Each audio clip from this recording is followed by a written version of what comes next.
It's been years in the making.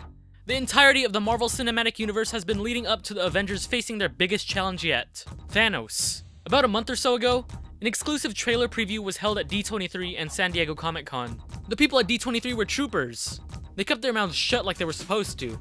But Comic-Con, on the other hand, that was a whole different breed of leeches. Less than 24 hours from when the Marvel panel was held, one copy of the trailer shot through a flip phone camera was uploaded onto Reddit. And from there, it spread like wildfire. It's funny though, because some people didn't know how to share the thing correctly, so dozens of the leaked trailers online were of people re-recording the whole segment on the phone with their phone. If you thought the original 480p version was bad, you should have seen the 240p accident. Which pixel is Spider-Man? Anyways, with the fourth Avengers losing the subtitle Part 2, many are left in the dark wondering what that change was all about. According to the people behind the scenes, the subtitle would indirectly spoil the ending of Infinity War. No one really knows what that means. It's all being kept under wraps. So today, I'm going to be listing several ways as to how I think the third team-up movie will go down. None of this stuff is confirmed, so don't go running around with it as fact though. It's theorizing galore in this video. If I accidentally offend you for saying something sacrilegious about your favorite fictional character, then well... Good riddance. Number 1. The Infinity Gauntlet. There were rumors that the untitled film would be dubbed the Infinity Gauntlet after Infinity War came out because of a slip-up in words by Gamora actress Zoe Saldana. She said something along the lines of the actors coming back in for Infinity Gauntlet later this year. If this is the case, then they may end up finishing off the third Avengers film with the iconic snap of the hand bit. In the Infinity Gauntlet comic book, that thing the filmmakers are taking from for Infinity War, Thanos is creepily aroused by the Grim Reaper. Of course, with her being the physical embodiment of death itself, one of her kinks is seeing people lose their lives. So, with all of the Infinity Stones inside the gauntlet, Thanos snapped his fingers and half of the universe ceased to exist. Billions upon billions of lives lost in an instant. Conceptually, that makes that dude a badass. But visually, he's just a dick. Like, what did they do? Did half of them just decide to have a heat stroke in the icy cold outreaches of space at the same time? Did a nearby explosion occur out of nowhere? What happened? The sky is the limit when depicting this awesome feat on screen. But here's the thing. They might nerf him a bit because of how OP he is. Like, looking with what they did with Ultron, the sentient robot was not really as powerful as his comic book counterpart. And that was the intention. The director Joss Whedon took some of his original powers away to make things seem more grounded. If they let Thanos do this at the end of the movie, it'll be a nice ending on such a high note for sure, but then it'd bring up problems like why didn't he just snap again, whenever Iron Man or Hulk caused problems for him to wipe out the other half of the life in the universe. This is probably the least likely thing to happen. Number 2. The death of an android. The one character that's on virtually everyone's most likely to die list is Vision. Mainly because he's got a gem jammed into the middle of his forehead. It's inevitable that he's gonna die, seeing that Thanos is looking to get his clammy hands on all of the stones. He started out with average-sized hands, but it's like with every movie they get fatter. Look at those sausage fingers. In the trailer, which I may or may not have seen in all of its pixelated glory, the footage ends with the Mad Titan throwing a planet or a moon of some sort. This could be who Thanos is fighting. I mean, going down the list, if you're trying to figure out who he could be throwing a fragment of our solar system at, Vision's the best bet. For all the humans, he could just punch them out. He was shown crushing Thor's head, and he could probably best Hulk head on.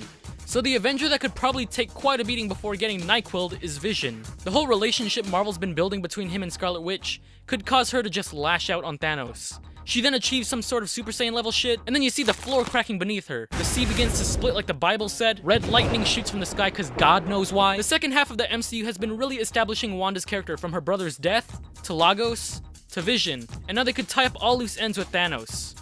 I'm not gonna lie, this one seems a little far-fetched now that I hear it out loud. Number 3. A quick return. Quicksilver was quickly killed off in the second Avengers movie. In this theory, he is supposedly revived by Thanos somehow with an almost complete Infinity Gauntlet. Towards the end of Infinity War, Pietro was offered to Wanda in exchange for the last Infinity Stone he requires, the Mind Stone within Vision. If you watched my 12 ways Quicksilver could return video, yeah, this is basically the 12th way. Wanda is super conflicted and doesn't really know what to do. Would she betray her new fam and play with Vision's synthetic 1TB heart for her bro back? Or will she act like she would do it for him, only to stab him in the back when he isn't looking?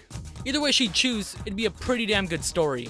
One that could be brought up in this film, but resolved in the 4th film with her final decision. Some people will get pissed off because of that cliffhanger. I know I would. If you've never experienced a cliffhanger in the theaters, it's like being stuck in a school bus that isn't set to stop for another hour and a half. You just drank 3 bottles of water, you really gotta go, and out the windows there are nearby waterfalls, a fountain oozing clean H2O, and some sprinklers going off for some odd reason. You're just like, so this is how it ends, huh? Screw it, I'm going commando. But this is the theaters. You can't go commando. In this case, it's just torture. Number 4. The new Avengers.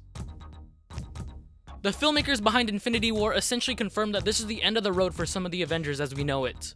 Some people think they'd off Iron Man, some say Captain America. But this idea legit says all of them. Not the ones we just met, or the ones we know that are gonna get standalone sequels, but I'm talking about just the founding members. This theory suggests that all of them, Iron Man, Captain America, Thor, Hulk, Hawkeye, and Black Widow, will be killed off before the film finishes. I personally think that's not what they're gonna do. I mean, cutting off both of your biggest moneymakers isn't such a wise idea. You only need to kill off one to raise the stakes. Doing all of them is lightweight like that one friend that's hella extra with his brand new J's. They're meant for wearing, my dude. Still, as far-fetched as the concept is, it would open the door for the 4th film to be titled The New Avengers, or Avengers Disassembled. Something fancy like that. Plus, Mark Ruffalo said it himself. Everybody does. A lot of people are saying that the whole interview was scripted as it was pre-recorded, but you never know. Number 5. Loki might low-key die. Loki's been around since 2011, and he's arguably the best MCU villain across the board. He was supposed to die in that one movie with the biracial elf, but they managed to do some reshoots to keep him around just a little bit longer. He started out as a villain for sure, but he's pretty much an anti-hero at this point. As of this video's release, Thor Ragnarok hasn't come out yet, so what I'm gonna say next may or may not be true in a couple months. Loki's probably the only one who knows where the Tesseract is as of now, since he's been disguising himself as Odin for the past few years. He was briefly seen in the Infinity War trailer with what looked like the Tesseract, so you know he survives Ragnarok somehow. Loki could be acting like he's been on Thanos' side throughout the duration of the film, but turns on him at the last second when he's about to give the Space Stone. Then lo and behold, Thanos is a tougher cookie than he imagined. He gives his brother one last goodbye look and gets punched into oblivion. Thor gets enraged and tries to attack Thanos, but he gets the better of him and assumes the position of juicing his new supercut. He doesn't necessarily have to kill Thor, probably squeeze his head till he gets knocked out. The science behind that doesn't sound right, but hey, since science is magic here and movie magic is fake, then science. The movie could end with all of the Avengers defeated, lying on the floor. Get a wide shot of Thanos standing, pan out and show him surrounded by a cluster of spread out fallen Avengers, with some dramatic music and then cut to black. Or, they could go a similar route by number 6, coming to bargain.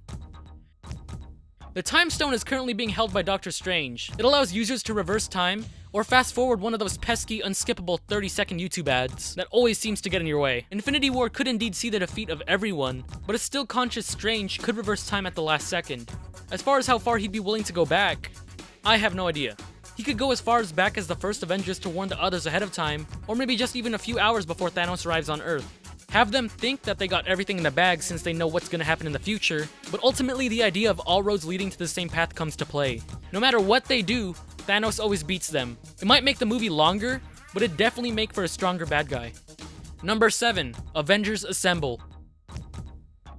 The man in Stars and Stripes seems to always be the guy that serves as a beacon of hope even in the darkest of times. With maybe the addition of offing one of the Avengers' heads, like Hawkeye or Vision, Cap can be that saving grace that ensures everyone that not all hope is lost. He can then ramble on about how America is so great, full of life, liberty, and prosperity, you know, all that propaganda stuff. Some speculation points to him being this nomad, a new identity he dons after leaving his role as Captain America, seeing that he ditched his patriotic thongs for a sleek black version. This could be him picking back up the identity of Captain America. Then, the final words he utters to bring back the Avengers one more time is, Avengers Assemble. They almost did that in Age of Ultron, but they copped out pretty badly by cutting to a black screen before Steve finished the phrase. If they do that here again where they interrupt him by cutting to black, not only would that be redundant, it's like someone offering you ice cream, and when you reach for it, they quickly take it away and lick it in front of you. Number 8, Daddy Issues. Gamora and Nebula have had a rough history with Thanos. More specifically, Nebula. She was ripped apart and then put back together every time Thanos saw faults in her.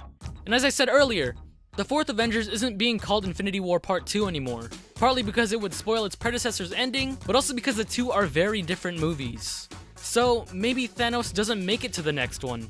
Maybe Nebula finally gets her revenge. If things go down like this, then I'm praying that Thanos will be at least a memorable villain, and not just a one-movie throwaway guy. So what if the fourth film isn't another Infinity War?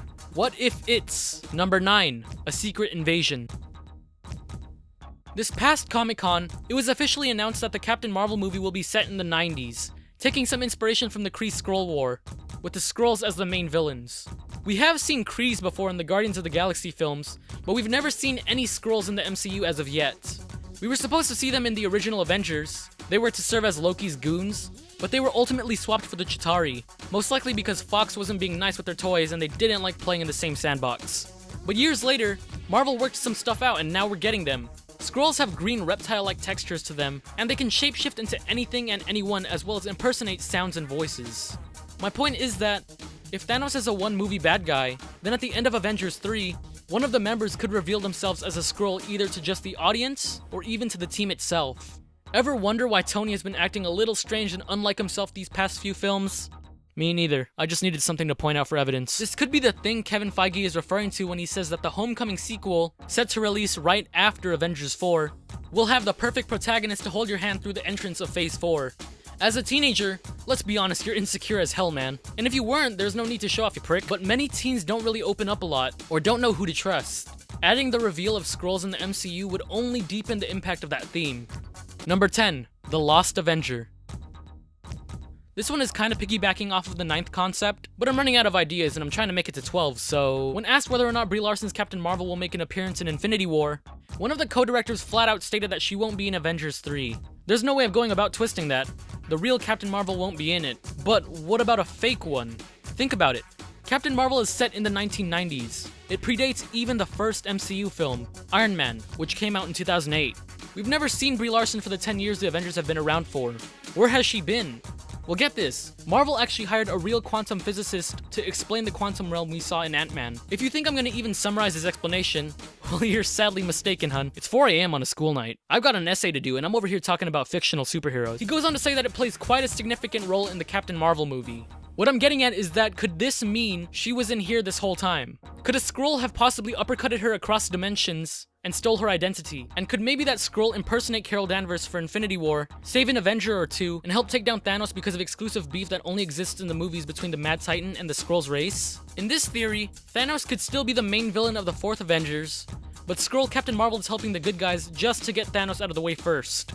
Then, midway through the 4th movie, the real Captain Marvel could come in and kick the living daylights out of the fake one. Okay, that was the last of the Skrulls theories, I promise. Number 11, A New Captain. Captain America Civil War had many fans under the assumption that Steve Rogers wasn't gonna make it out alive by the end of the flick. Whether it be by crossbones, like in the original source material, or Iron Man, people were convinced it was gonna end with Cap 6 feet underground. And to much surprise, no one died. Not even the main villain. Marvel could have been saving that sad ending for the much bigger, grander movie set to hit theaters in May of 2018. Killing off Rogers doesn't mean the end of Captain America, as Bucky and Sam both get their turns to put on the suit. But if they do kill him in this film, I don't think they'd make them Cap. What I mean is that they might call one of them Captain America, but I don't necessarily think they'll be the captain or leader of the Avengers. They could be that heel piece of the bread, that part that's still considered bread but not really. I think that the new captain during or after the 4th Avengers movie will be Brie Larson's Captain Marvel. She's not the Cap we're used to, but it's in her name. And putting her in the forefront as the head of the team would be pretty cool. Number 12, the one that started it all. If you ask me who'd be more likely to get the soul knocked out of him by the end of Infinity War, Cap or Iron Man, I'd go with Iron Man. In terms of character development, it makes sense. Look, starting with the first Iron Man way back when you were a fetus, he created weapons designed for killing and placed them in the wrong hands. Fast forward 7 years later, and he's essentially responsible for why planet Earth lost an entire country. And now he's trying to redeem himself in Spider-Man. He's trying to build a better him through Peter Parker. And that's good. His future, his legacy, can live on through Spider-Man, the one who looked up to him. But to move on to the future, you gotta let the past go. Robert Downey Jr. is phenomenal as Iron Man. So much so that if I ever carried a convo with him in real life, I'd probably call him Tony more than I would call him Robert. But this is a redemption story for his character. He's made some pretty big screw-ups.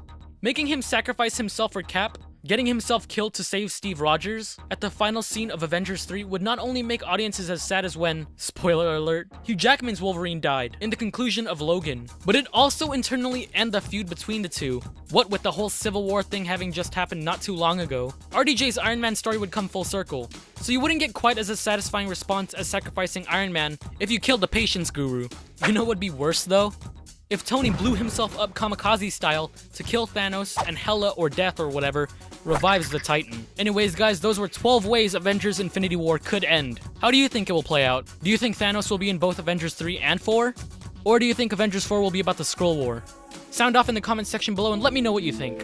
And if you found this video entertaining, then be sure to hit that like and subscribe button. Also, consider following me on Twitter, Facebook, and Instagram. And for more of my videos, just click right here.